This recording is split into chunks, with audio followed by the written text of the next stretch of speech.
fell on them at Siloam. And it comes from a passage in Luke which reads as follows. The words are spoken by Jesus.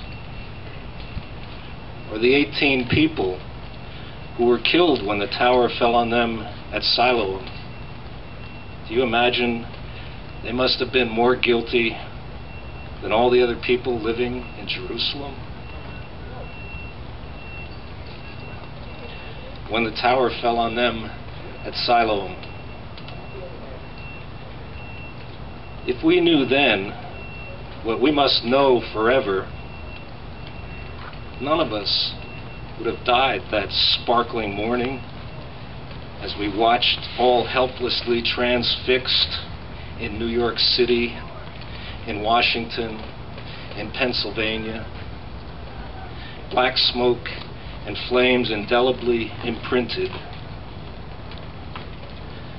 No one would have left home slamming doors, sniping at spouses, snapping at children.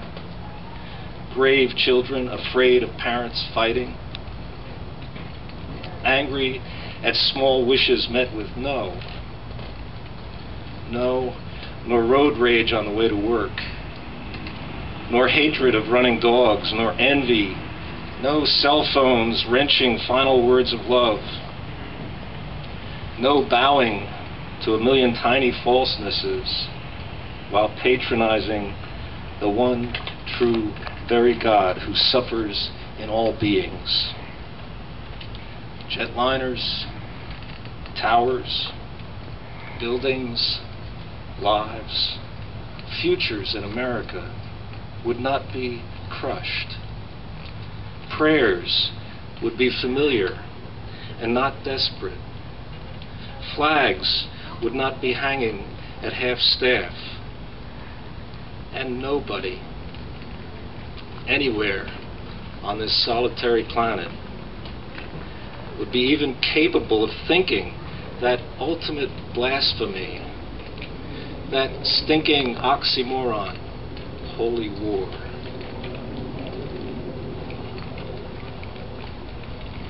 This poem is by a New Jersey poet named Edwin Romand.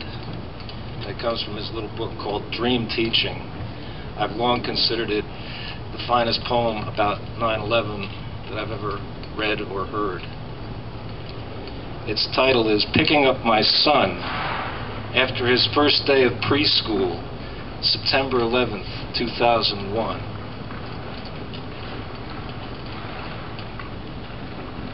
Last night he asked us over and over if we had packed everything he'd need for his first day of preschool, his first time away from us with people he didn't know. And later, while he slept on sheets filled with smiling Barneys, I lay in the next room worrying about bullies and other terrors that might be waiting within the walls of Miss Rose's Sunshine Preschool. But when I arrived to pick him up, he wears the grin of a survivor and runs across the room to tell me he's learned a sunflower dance. You have to open up your arms, he says, and pretend you're reaching for the sky. And his eyes are tiny suns as he waves his hands as high as he can. It's then I clutch him to my heart, grateful for his milk and cookie breath and the beautiful ordinariness of one more day of his life. And I don't want to let go. I don't want to lead him out to my car and the agony on the radio, the sagging flags coloring our way home. I want to hide him from today's sky, where planes aimed at death and changed his world with blood and flames, while he danced as a flower, palms open, like a man gasping his last prayer. Thank you.